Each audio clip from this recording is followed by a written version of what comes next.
श्री स्वामीराज माऊली.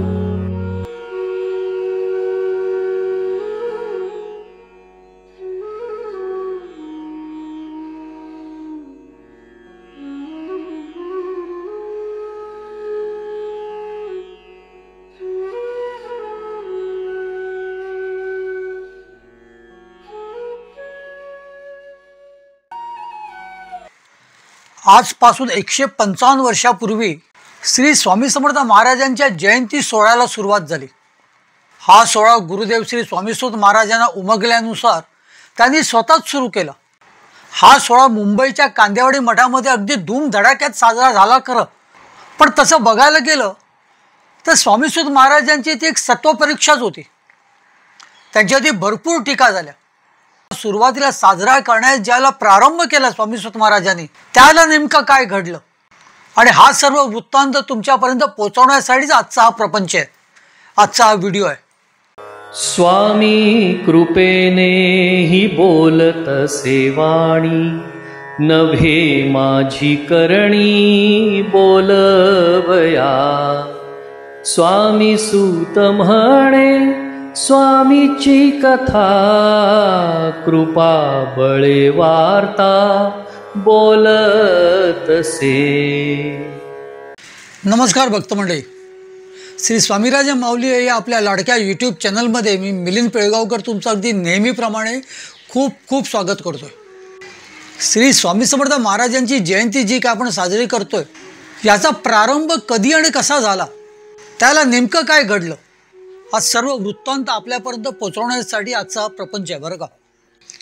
भक्त मंडळी, स्वामी समर्थ महाराज अक्कलकोटला येऊन जवळजवळ एक तप ओलांडून गेला होता. 12 वर्ष झाली होती आणि मुंबईच्या एका हरिभाऊ तावडे नावाचा एक तरुण मुलगा स्वामी समर्थ महाराजांकडे आला.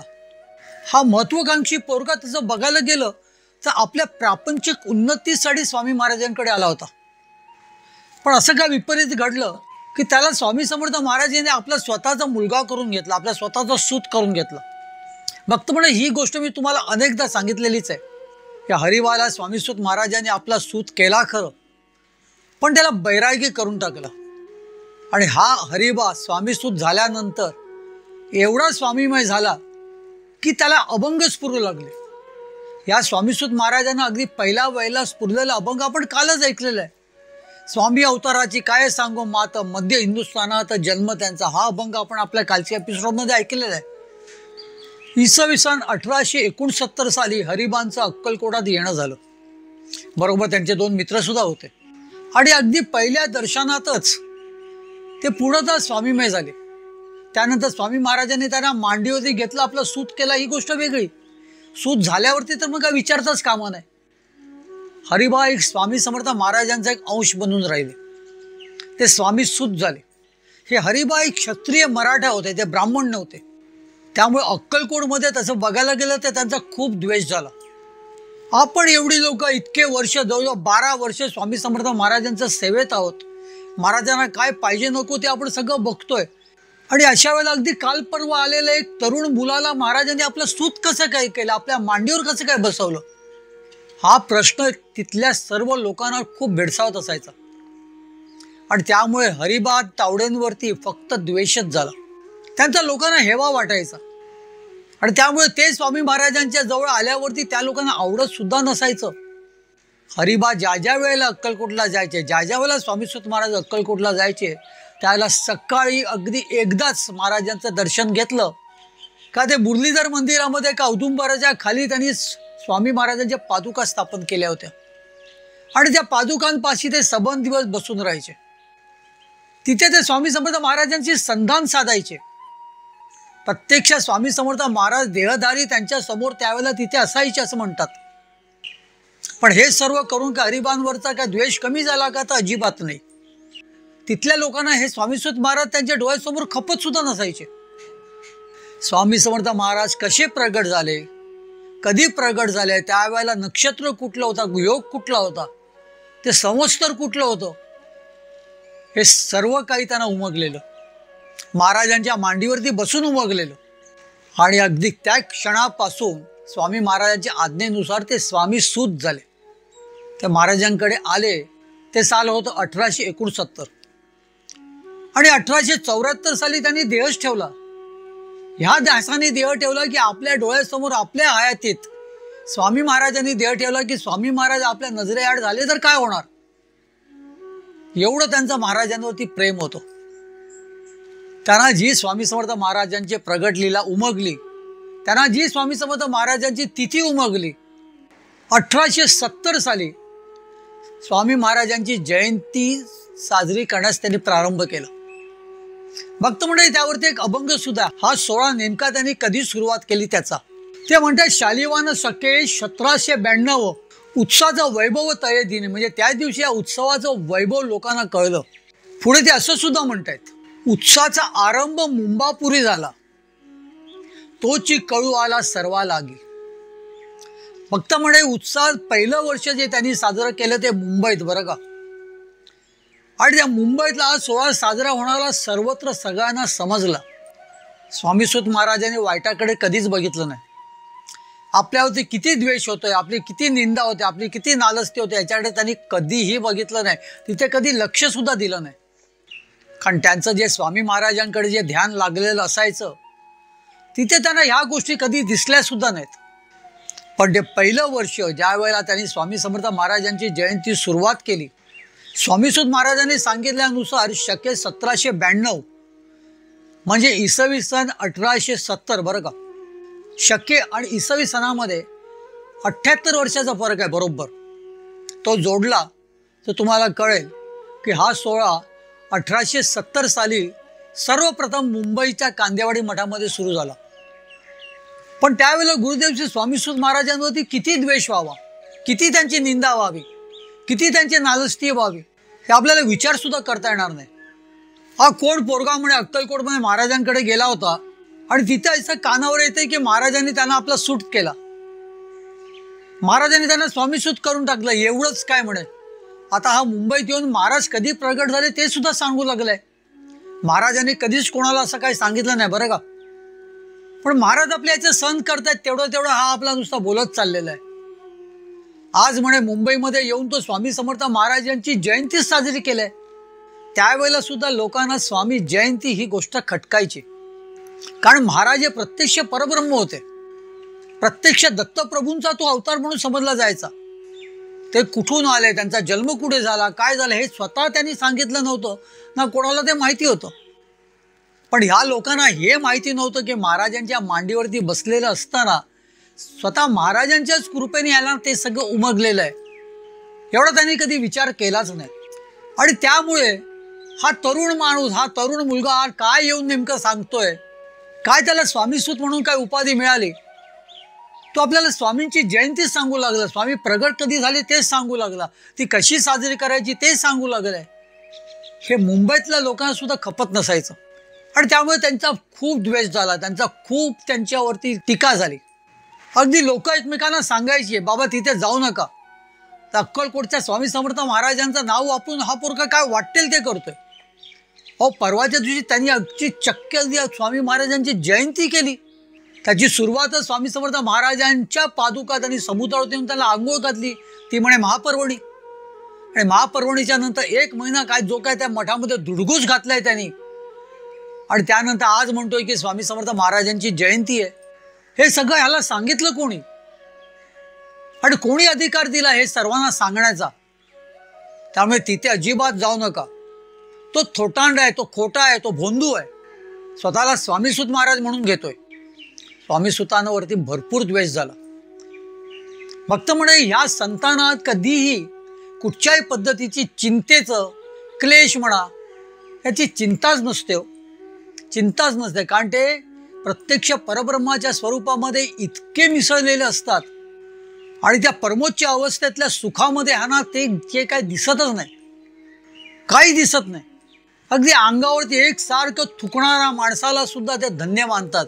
त्याच्यामुळे मला ह्या पवित्र पाण्यामध्ये आंघोळ करायचा मला मुभा मिळाली, नाहीतर मी एकदाच डुबकी मारून आलो असतो नाही का बाहेर.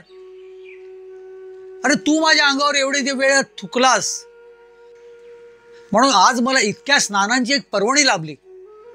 प्रत्येक गोष्टीमध्ये चांगलंच त्यांना दिसतं. त्यांची किती निंदा करा, नालस्ती करा, ते आपल्यासारखे कधी रागवत नाहीत. तू माझ्याबद्दल कोण बोलणार आहे हे सुद्धा त्यांच्या मनात कधीही येत नाही. ते आपलं सगळं, कारण आपण सामान्य आहोत. पण त्यांची थोरवी जाणून घेण्या इतपत तर आपल्यामध्ये बुद्धी आहे. आपल्याला कळतंय स्वामी सुत महाराज किती थोर होते. पण त्यावेळेला स्वामी सुत महाराजांवरती भरपूर टीका झाली. स्वामी जयंती मुळात तू कसा काय साजरा करतोय, इथूनच सगळी सुरुवात झाली. मग लोक त्यांना नावं ठेवायची, लोक त्यांची निंदा नालस्ती भरपूर करायचे. येणारी लोक मात्र येत होतीच, पण काही लोक तिथे येत असताना त्यांची पावलं मात्र मागे फिरायची. तुमच्या नशिबात स्वामी सुतांसारखा सद्गुरू असावा लागतो. तुमच्या नशिबात स्वामी समर्थ महाराजांसारखं दैवत असावं लागतं. तुमच्या नशिबातच स्वामी सुत महाराजांनी स्थापन केलेल्या या मुंबई गादीचं दर्शन असावं लागतं. तसं बघायला गेलं तर भरपूर माणसं येत होते. हिंदू येत होते, मुसलमान येत होते, शीख येत होते, ईसाई येत होते, ख्रिश्चन पर्यंत येत होते, पारसी येत होते, सर्वजण येत होते. पण सुरुवातीचा काळ जो होता स्वामी समर्थ महाराजांचा, हा जी मुंबापुरी गादीची स्थापना कांदेवाडीत झाल्यानंतरचा, आणि ज्या वेळेला स्वामी सुत महाराजांनी ही स्वामी जयंती साजरी केली, तो काळ जो होता त्या काळामध्ये स्वामी सुत महाराजांच्या मठामध्ये तिथलीच लोक कोणाला येऊ देत नव्हती. खूप नालस्ती करायचे. का तर त्यांनी स्वामी समर्थ महाराजांची जयंती सुरू केलेली आहे. स्वामी समर्थ महाराजांचा प्रगट दिन हा सांगतोय कसे महाराज प्रगट झालेले आहेत. हे सगळं खोटं आहे, हे सगळं थोटांड आहे. हेच अगदी ठामपणे सगळ्यांच्या मनावरती ही लोक बिंबवण्यात इथे मग्न होती. स्वामी सुत महाराजांना त्याचा काहीच फरक पडला नाही. खूप लोकांचं असं म्हणणं आहे का हा त्यांना त्रास झाल्यामुळे पुढचा वर्ष त्यांनी स्वामी समर्थ महाराजांची जयंती खुद्द अक्कलकोटात साजरी केली. पण हा त्रासच मुळात त्यांना झाला नाही. इथे त्यांनी कधी लक्ष सुद्धा दिलं नाही. त्यामुळे ह्या त्रासामुळे ते अक्कलकोटला गेले नाहीत. आणि स्वामी समर्थ महाराजांच्या जयंतीला प्रारंभ करणं म्हणजे स्वामी सुत महाराजांसाठी एक परमोच्च आनंद देणारी गोष्ट होती. त्यामुळे पुढच्या वर्षी त्यांनी असा विचार केला की ही जयंती प्रत्यक्ष माझ्या बापासमोर, माझ्या स्वामी समर्थ महाराजांच्या समोर मी साजरी करणार. आणि या स्वामी समर्थ महाराजांचं दुसरं वर्ष इसवी सन 1871 साली स्वामी सुत महाराजांनी अक्कलकोटात साजरं केलं. बरं, या अक्कलकोटमध्ये तरी स्वामी सुत महाराजांना मानत होते का? मुंबईतली लोक पत्करली, पण अक्कलकोटातली नाहीत. का तिथे सर्वांचं एकच मत होते की काल परवा आलेला हा तरुण महाराजांनी मांडीवर घेऊन आपलं सूत केला, त्याला एवढं महत्त्व दिलं की आज तो अभंगातून स्वामी समर्थ महाराजांची भक्ती कशी करावी हे आपल्याला शिकवतोय, आपल्यालाच ते बोध देतोय. आपण 12 वर्ष महाराजांच्या सानिध्यात आहोत. इथे बघा कसा ग येतो तो. आपल्याला सुद्धा त्यातून शिकण्यासारखं आहे. आपल्या मनात सुद्धा कधी चुकून तसा विषय येऊ नये, का कधी असा विचार सुद्धा येऊ नये की आपण इतके वर्ष महाराजांपाशी आहोत, महाराजांची भक्ती करतोय. खरं तर ती भक्ती पण आपण करत नसतो, ती याचना असते. आपण दररोज जाऊन महाराजांकडे हात पसरत असतो. पण जे काय महाराजांचा आणि आपला संबंध जो आलेला आहे, प्रत्यक्ष परब्रह्माची आपण याचक तरी झालेलो आहोत. आणि मग आपल्याला काहीतरी विशेष समजू लागतो. आणि मग तिथेच ही गची बाधा येते. अगदी किंचितचा जरी गर्व आला तरी हे आतापर्यंत जे काय घडलेलं सगळं पाण्यात मिसळण्याची ती वेळ आलेली असते. म्हणून ग कधी येऊ नये. स्वामी चैत्र सारामृतामध्ये एक वाक्य आहे, आम्ही आहोत स्वामी भक्त मिरवू नये गावात. भक्त मंडळी, काही वर्षांपूर्वी एका लहान छोट्याशा पोरांनी मला विचारलेलं की आपण सर्व स्वामी भक्त आहोत ना, मग त्यात गावात मिरवण्यासारखं ते काय? तेव्हा मी त्याला सांगितलं, अरे एखाद्या पांढऱ्या शर्टमध्ये जेव्हा 100ची नोट लोकांना दिसेल अशी आपण घालतो आणि आपल्याला जेव्हा ती 100ची नोट सुद्धा मिरवण्यासारखी वाटते, अशा पद्धतीने ठेवतात की ती लोकांना दिसली पाहिजे. तर स्वामी भक्तीसारखी श्रीमंती ही तुम्हाला कळली पाहिजे काय आहे ती. आणि कळून सुद्धा ती न मिरवणं हेच एक स्वामी भक्त होण्याचं प्रतीक आहे. ह्याच्याबद्दल आपल्याला अभिमान अगदी नक्कीच असावा, पण मिरवण्यासाठी नाही, अजिबात नाही. त्यामुळे आपल्याला स्वामी समर्थ महाराजांसारखंच दैवत लाभलेलं आहे म्हणून ते आपण गावामध्ये मिरवावं तर अजिबात नाही, तसं कधी करू नये. आपण स्वामी भक्त आहात ना, तुमच्या पुरतं राहावं. जसे आईचे आणि तुमचे संबंध तुमच्या पुरते खाजगी असतात तसंच स्वामी महाराजांवरची तुमची भक्तीसुद्धा त्यांच्या आणि तुमच्यापुरती खाजगी आहे. भक्त मंडळी, असंच स्वामी सुत महाराजांनी लोकांना उपदेश केले, लोकांना चेतावणी दिली, लोकांना भक्ती मार्गाला, स्वामी मार्गाला लावलं, त्यांना काळाचं भय दिलं की जर तुम्ही महाराजांच्या चरणी जर नतमस्तक नाही झालात तर काळ तुमच्या आधी झडप घालेल. खरंच आहे भक्त. स्वामी समर्थ महाराजांचं दैवत आणि त्याचं नाम जर आपल्या मुखामध्ये 24 तास असेल तर मग आपल्याला कोणालाच अजिबात घाबरण्याची भीती नाही. प्रत्यक्ष काळ सुद्धा आपल्याकडे येऊन हात जोडून उभा राहील. अगदी मोठ्या मानाने, मोठ्या इदबीने ते आपल्याला घेऊन जातील. पण त्याच्यासाठी स्वामी भक्ती खऱ्या पद्धतीने असायला पाहिजे, उगाच मिरवण्यासाठी नाही. तर भक्त म्हणजे विषय आपला असा होता की दुसऱ्या वर्षी ते खुद्द अक्कलकोटात गेले. त्यावरती जे दुमत आहे त्याच्याबद्दल मी बोललो. पहिल्या वर्षी त्यांना मुंबईमध्ये त्रास झाला म्हणून ते दुसऱ्या वर्षी अक्कलकोटात गेले का, तर तसं अजिबात नसावं. आणि नाही आहे. आपल्या बापाच्या समोर उत्सव साजरा करण्यामध्ये जे परमोच्च अवस्था जी आहे ती त्यांना गाठायची होती, सुखाची अवस्था, परमोच्च सुखाची अवस्था. आणि म्हणून ते अक्कलकोटला गेले. अहो, मुंबई परवडलं पण अक्कलकोट नाही, अशी त्यावेळची त्यांची ती परिस्थिती होती. अक्कलकोटमध्ये तर उलट प्रत्येक माणूस त्यांचा द्वेष करत होता, प्रत्येक माणूस त्यांची निंदा करत होता.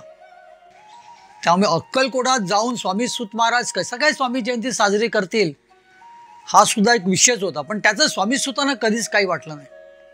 कारण स्वामी सुतांना निंदकांच्याकडे बघायचंच नव्हतं, लक्ष द्यायचं नव्हतं म्हणण्यापेक्षा त्यांची अवस्थाच अशी होती की त्यांच्या कानावर कधी निंदा पडलीच नाही. त्यांना अगदी समोर उभे राहून लोक त्यांना काहीतरी बोलत असतील ते सुद्धा त्यांनी तिथे कधी लक्ष दिलं नाही, का तिथे त्यांचं लक्ष कधी गेलं सुद्धा नाही. त्यांनी प्रत्येक गोष्ट आहे ती सकारात्मकच घेतली. आणि अक्कलकोटची अवस्था ती काय, अक्कलकोटमध्ये ते जाताच लोकांची तोंड नाचली. अरे बापरे, कुठून आला आता परत इथे. स्वामी समर्थ महाराजांची जयंती आहे हे कोणाला माहितीच नव्हतं. स्वामी महाराजांचा प्रगट दिन आज आहे हे सुद्धा कोणाला माहिती नव्हतं. कारण हा मुद्दा मुळात स्वामी महाराजांनी त्या हरिबांच्या पुरताच होता. ते खाली उतरून सांगायला लागले स्वामी अवताराची काय मातस, मध्य हिंदुस्थानात जन्म त्यांचा वगैरे. त्यावेळेला लोक त्यांच्याकडे संशयाने बघत होते. हा असा काय वेड्यासारखा बोलतोय, आणि हा बोलतो ते बोलतो, स्वामी महाराज कसे काय गप्प राहिलेले आहेत. अगदी नको इतकं या पोराला स्वामी महाराजांनी आपल्या डोक्यावरती चढवून ठेवलेलं आहे. मग हे काय चाललेलं आहे. पहिल्यापासून त्याच्यावरती द्वेष तर होतातच. महाराज त्याला इतकं चांगलं वागवतायत, इतक्या प्रेमाने हे करतायत, जवळ घेतायत, अंजारतायत, गोंजारतायत. आणि त्यावरती त्याला परत आता सूत केला, त्याला बैरागी करून टाकला. आणि तो बैरागी झाल्यावरती आणखीन स्वामी महाराजांच्या सानिध्यामध्ये येऊ लागला, आणखीन स्वामी महाराज जवळ येऊ लागला. पण हा लोकांचा द्वेष पाहता तो अक्कलकोटात ज्या ज्या वेळेला स्वामी सुत महाराज जायचे त्या वेळेला सकाळी फक्त एकदाच महाराजांचं दर्शन घेतलं की त्या पडकळीला आलेल्या त्या मुरलीधर मंदिरामध्ये एका औदुंबराच्या झाडाखाली त्यांनी स्वतः पादुका स्थापन केलेल्या आणि त्या पादुकांच्या तिथे ते बसायचे. संबंध दिवसभर स्वामी महाराजांच्या ध्यानात ते तिथेच बसलेले असायचे. प्रत्यक्ष स्वामी समर्थ महाराज त्यांच्या बरोबर त्यावेळेला तिथे असायचे. तिथे सुद्धा त्यांना असंख्य अभंग स्फुरलेले आहेत. कारण ते पूर्णतः स्वामीमध्ये मग्न असायचे, स्वामी नामामध्ये मग्न असायचे. दुसरींदा स्वामी समर्थ महाराजांची जयंती साजरी करण्यास जेव्हा ते अक्कलकोटला गेले आणि जेव्हा त्यांनी सांगितलं की आता 2 दिवसांनी स्वामी समर्थ महाराजांची जयंती आणि ती मी साजरी करण्यास इथे आलेलो आहे, त्यावेळेला लोकांनी त्यांची टिंगल उडवली, त्यांची चेष्टा केली, नाना प्रकारे त्यांचे अपमान केले. गुरुदेवची स्वामी सुत महाराज यांनी ते कधीच स्वतःच्या अंगाला लावून घेतलं नाही. असं करताना 2 दिवसांनी तो चैत्र शुक्ल द्वितीयेचा दिवस उजाडला. त्या दिवशी स्वामी महाराजांची जयंती आहे हे फक्त स्वामी सुत महाराजांना आणि स्वामी महाराजांनाच माहिती होतं. आणि स्वामी सुत महाराजांच्या सांगण्यावरती लोकांनी कधी ते गांभीर्याने कधी घेतलंच नाही. का बाबा स्वामी सुत महाराज सांगतायत म्हणजे ती जयंती असेल, तो दिवस खरोखर स्वामी समर्थ महाराज प्रगट झालेले असतील. एक तर मुळात स्वामी समर्थ महाराज कधी प्रगट झाले तर शके 1071 साली, म्हणजे इसवी सन 1149 साली. स्वामी सुत महाराज किंवा हरिबा अक्कलकोटात कधी गेले तर इसवी सन 1969 साली किंवा 68 साली. सर्वप्रथम स्वामी सुत महाराजांनी स्वामी समर्थ महाराजांची जयंती साजरी करण्यास प्रारंभ केला तो इसवी सन 1870 साली. अगदी मोजायला गेलं तर 729 वर्षानंतर स्वामी समर्थ महाराजांनी आपली प्रगट लीला ही स्वामी सुतांना सांगितली आणि साजरी करण्यास प्रारंभ झाला. तोवर स्वामी महाराजांनी कधीच कोणाला ती सांगितलेली नव्हती. श्री स्वामी समर्थ महाराजांच्या कृपेनेच या हरिबाना ती कळली होती ना, आणि म्हणूनच ते सांगत होते. आता ते स्वामी सूत झाले होते, पर स्वामी समर्थ महाराजांनी त्यांना प्रत्यक्ष स्वतः स्वामी सूत केलं होतं, सर्व लोकांच्या समोर केलं होतं. तरी सुद्धा ह्या पोरावरती जो काय द्वेष होता, त्या द्वेषाच्या पायी त्यांची सांगितलेल्या कुठलीच गोष्ट त्यांनी कधी गांभीर्याने घेतली नाही. मग स्वामी समर्थ महाराजांची जयंती कशी काय घेतील? स्वामी महाराज कसे प्रगट झाले, कधी झाले, कुठे झाले, केव्हा झाले, हे ते सांगत होते. अगदी जीव तोडून अभंगातून सांगत होते. अगदी महाराजांच्या मांडीवरनं खाली उतरताच त्यांनी तो सांगायला सुरुवात केली. पण त्यांच्या त्या सांगण्याकडे कधी कोणीही गांभीर्याने विचार केला नाही. उलट त्यांचा द्वेषच केला, त्यांची टिंगल केली, त्यांची निंदा नालस्ती केली. आणि असंच ज्यावेळेला इसवी सन 1871 साली स्वामी समर्थ महाराजांच्या सानिध्यात श्री स्वामी जयंती साजरी करण्याचा जेव्हा स्वामी सुत महाराजांनी विचार केला, तेव्हा तिथली लोक काय बदलली नव्हती. तसंच त्यांच्यावरती पुन्हा टिंगल करायला सुरुवात केली. लोक हसू लागली. अरे काय म्हणे, हा काय करतोय काय? आज आम्ही इतके वर्षे आमच्या गावामध्ये अक्कलकोटमध्ये स्वामी महाराज येऊन आज जवळजवळ 12-13 वर्ष झाली. आम्हाला माहिती नाही स्वामींचा जन्म कधी झाला, स्वामी प्रगट कधी झाले. पण हा पोरका काय स्वामी महाराजांच्या समोरच सांगण्याचा आज धारिष्ट करतोय. आणि थोड्या वेळाने बघतात तो काय, स्वामी सुत महाराज नाचत नाचत, एका हातामध्ये चिपळ्या, गळ्यात तंबोरी, हे नाचत नाचत येत होते. सर्वांना त्या अभंगातून सांगत होते की आज चैत्र शुक्ल द्वितीय आहे, स्वामी महाराजांची जयंती आहे, माझ्या बापाची जयंती आहे, त्याचा आज उपवास करा, माझ्या महाराजांना भजा, माझ्या महाराजांचा तुम्ही नामस्मरण करा, आजच्या दिवसाला माझ्या महाराजांचं मनसोक्त दर्शन घ्या. त्यांच्याबरोबर त्याला एक हमाल होता. त्या हमालाच्या डोक्यावरती त्यांनी भली मोठी टोपली दिली होती. आणि त्या टोपलीत काय होतं, तर टोपलीत त्या स्वामी महाराजांच्या जयंतीचा वाटण्याचा प्रसाद होता. त्याच्यामध्ये भगर होती आणि त्याच्यामध्ये खजूर होतं. भक्त मंडळी, उपासाला चालणारे हिंदू धर्मातले हे जिन्नस आहेत. हे जिन्नस खाऊन आज आपण उपास करतो. हे त्या हमालाच्या डोक्यावर दिलेल्या भल्या मोठ्या टोपलीमध्ये त्यांनी ते ठेवलं होतं. आणि रस्त्यावरच्या सगळ्या लोकांना ते बोलवून अगदी ते वाटत होते. प्रत्येकाला सांगत होते आज स्वामी समर्थ महाराजांची जयंती आहे, आज आनंदाचा दिवस आहे, आज उपास करा. आणि असा उपास करा असं सांगत ते त्या उपासाचे जिन्नस स्वामी महाराजांचा प्रसाद म्हणून ते सगळ्यांना वाटत होते. भक्त मंडळ, मी कालच्या एपिसोडमध्ये ही गोष्ट सांगायला विसरलो. स्वामी समर्थ महाराजांच्या जयंतीच्या दिवशी उपास तर असावा, पण जयंतीच्या दिवशी प्रसाद काय वाटला जावा? पुरणपोळी नाही.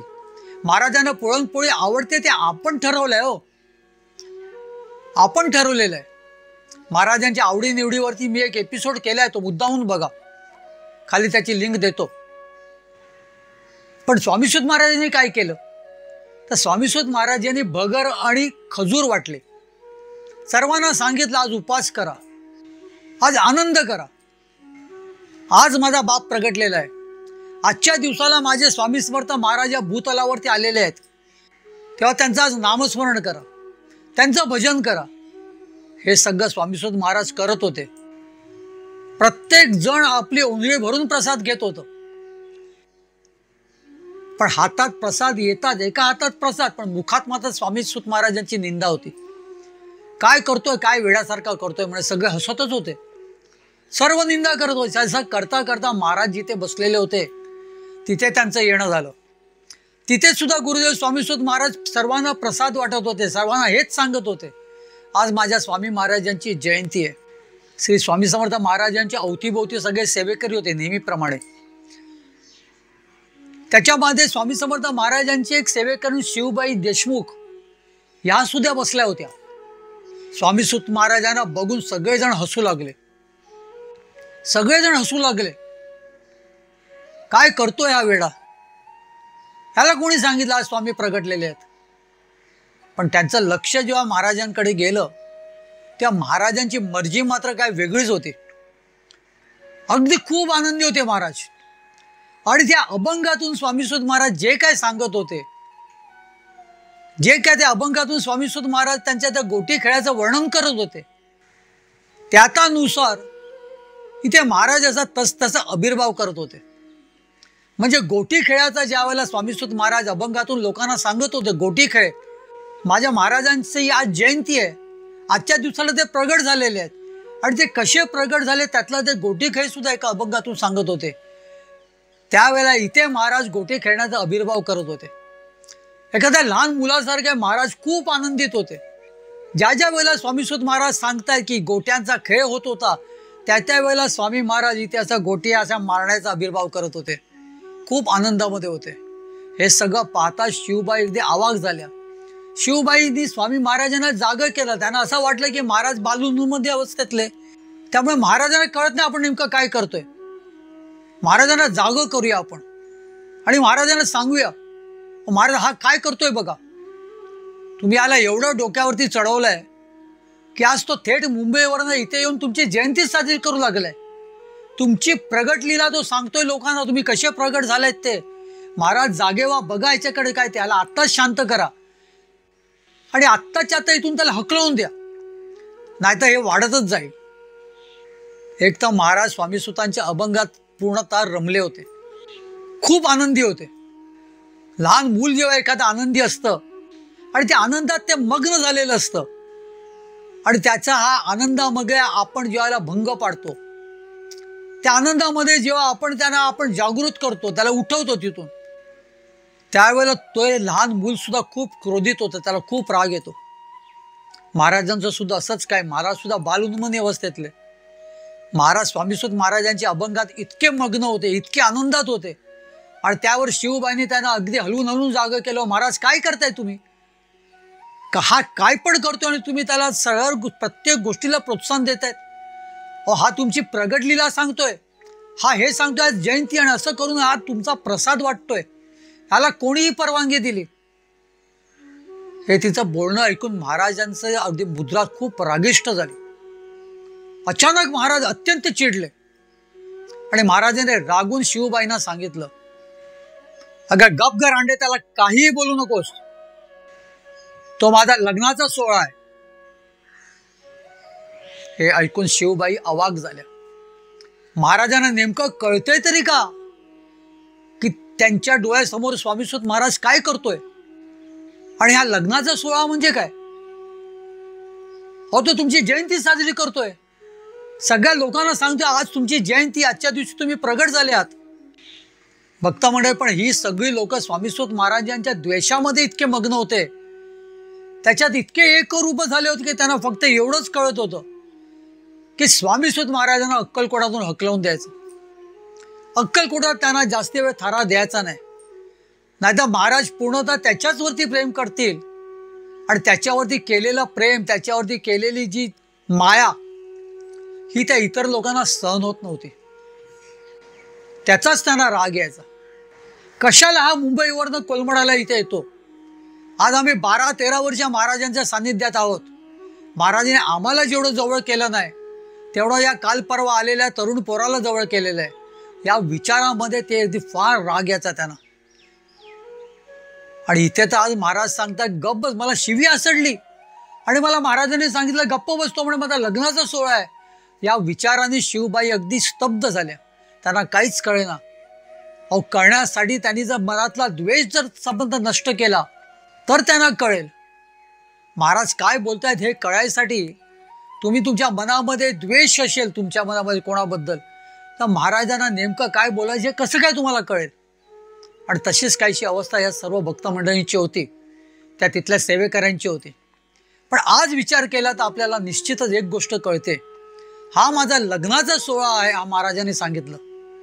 थोडक्यात काय तर महाराजांनी या स्वामी जयंतीवरती शिक्कामोर्तब केलेलं आहे. शिक्कामोर्तब भक्तगण, तो काळ बघा, एक साधारण 150 वर्षापूर्वीचा काळ.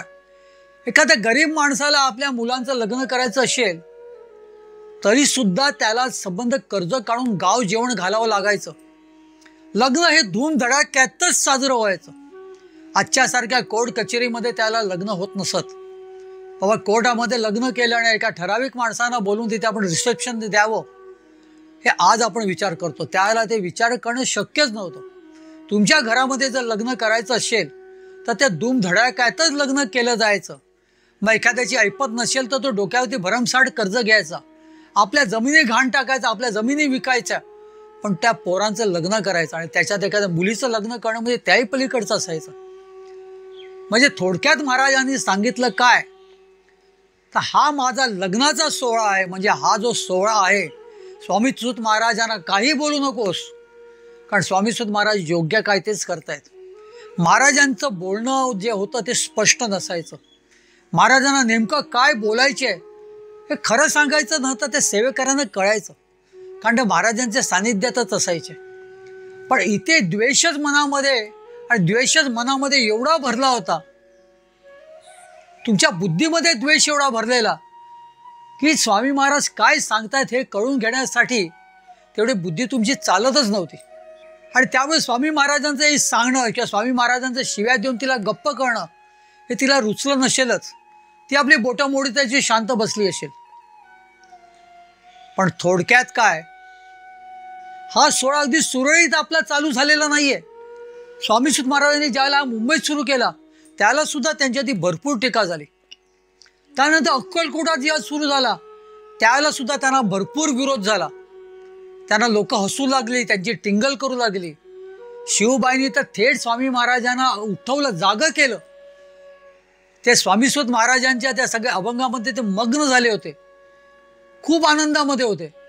त्यांना जागं केलं आणि सांगितलं, हा स्वामी सुत ज्यांना तुम्ही म्हणतायत, आपला मुलगा म्हणतायत, तो काय करतोय बघा. महाराजांनी अगदी तिला खडसावून सांगितलं, त्याला काही बोलू नकोस, तो माझा लग्नाचा सोहळा आहे. म्हणजे भक्त मंडळी, हा सोहळा धूमधडाक्यात साजरा करण्याचा सोहळा आहे. त्यामुळे भक्त मंडळी आता उद्याच्या दिवसावरती स्वामी जयंती येऊन ठेपलेली आहे. आणि ही स्वामी जयंती कशी काय साजरी होते, कोणाच्या सांगण्यावरनं साजरी होते, ती स्वामी महाराजांना माहिती होती का, असले नाही ते संशय मनामध्ये आणू नका. आतापर्यंत तुमच्या सर्वांकडे ही गोष्ट स्पष्ट झालेलीच असेल की खुद्द स्वामी समर्थ महाराजांनी या सोहळ्यावरती शिक्कामोर्तब केलेला आहे. हा धूमधडाक्यात साजरा करा असं सांगितलेलं आहे. त्यामुळे स्वामी जयंती ही काय, कोणी सांगितली, हे असले नसते प्रश्न तुमच्या मनामध्ये आता येण्याचं काहीच कारण नाही. आज पाडवा आहे, उद्या चैत्र शुक्ल द्वितीय आहे, स्वामी महाराजांची जयंती आहे. आणि या जयंती प्रगट दिनाच्या निमित्ताने आपण स्वामी समर्थ महाराजांचा जयघोष करूया, स्वामी सुत महाराजांचा जयघोष करूया. स्वामी सुत महाराजांनी स्वामी जयंती कशी साजरी करण्याची आहे ती पूर्णतः समजून घेऊया.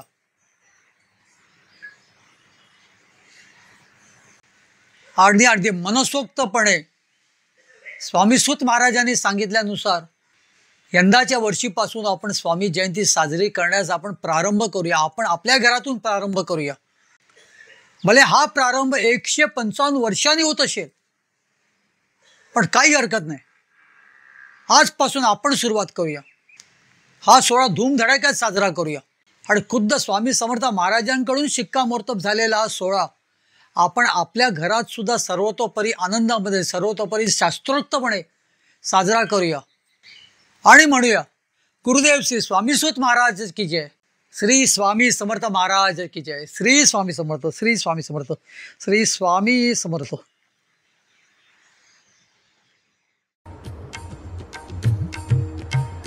स्वामी देई हेची दान, नित्य चरणाचे दर्शन, चरणाचे दर्शन, नित्य चरणाचे दर्शन. मज नको धन दारा, तुझ्या चरणी द्यावा थारा, चरणी द्यावा थारा, तुझ्या चरणी द्यावा थारा. मज ठेवावे भिकारी, सुखे करीन चाकरी, सुखे करीन चाकरी. तुझे नाम माझी जोड, मुखी राहो तेची गोड, राहो तेची गोड मुखी राहो तेची गोड स्वामी देई हेची दान नित्य चरणाचे दर्शन चरणाचे दर्शन नित्य चरणाचे दर्शन तुझ्या चरणी माझा माथा ऐसे करी दीनानाथा ऐसे करी दीनानाथा तुझ्या नामी लागो छंद मज द्यावे दासपद द्यावे दासपद मज द्यावे दासपद स्वामी देई हेची दान नित्य चरणांचे दर्शन चरणांचे दर्शन नित्य चरणांचे दर्शन सुत मागे हेची दान सुत मागे हेची दान तुझ्या चरणी होऊलीन तुझ्या चरणी होऊलीन स्वामी देई हेची दान नित्य चरणांचे दर्शन चरणांचे दर्शन नित्य चरणांचे दर्शन मज नको धन दारा तुझ्या चरणी द्यावा थारा चरणी द्यावा थारा तुझ्या चरणी द्यावा थारा स्वामी देई हेची दान नित्य चरणांचे दर्शन चरणांचे दर्शन नित्य चरणांचे दर्शन स्वामी देई हेची दान स्वामी देई हेची दान स्वामी देई हेची दान